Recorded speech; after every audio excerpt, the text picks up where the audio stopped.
Hi, I'm Kata Gruneberg, CPA and Masters of Accountancy graduate of the University of Wisconsin-Madison. I'd like to welcome you to the SBDC Entrepreneurial How-To video series. Today, I'm going to give you an overview of what a balance sheet statement is and how you can use it to make business decisions. The balance sheet is a snapshot of a business's worth at a particular point in time and is often reviewed monthly, quarterly, or annually. The layout of this document follows the basic accounting equation. Assets equals liability plus equity. Let's take a look at the balance sheet in more detail. Assets are what the business owns. This includes items like cash on hand, accounts receivable, and inventory. These assets are referred to as current assets. There are also long-term or fixed assets, such as buildings, large equipment, and automobiles. Fixed assets lose value over time and are depreciated. Liabilities are what the business owes. These include current liabilities, such as the accounts payable that you owe to vendors, while long-term liabilities are items like business loans from the bank.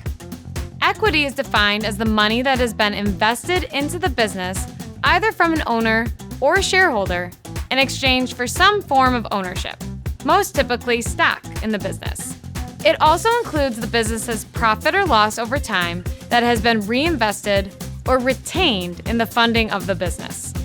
As you can probably guess, the balance sheet should be in balance, meaning that the assets of the business must equal the liabilities plus owner's equity. If it is not in balance, that means the statement has not been prepared correctly. It is important to enter data into your balance sheet in a timely manner.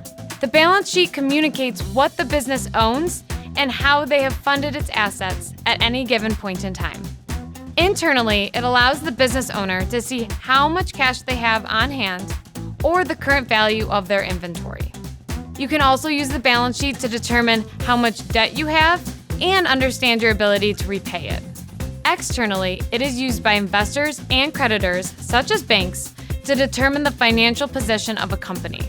They can see how debts were financed, how much liquidity or cash the company has, and how profitable it has been over time. The balance sheet is reviewed with the profit and loss statement and cash flow statement to fully understand the financial picture of the business. To gain confidence in your ability to effectively manage your business's financial position, you may want to take a class on financial management or seek help from an accounting professional. Now that you know what a balance sheet is and how it can help you manage your business, check out the rest of the SBDC Entrepreneurial How-To video series to help you build your business.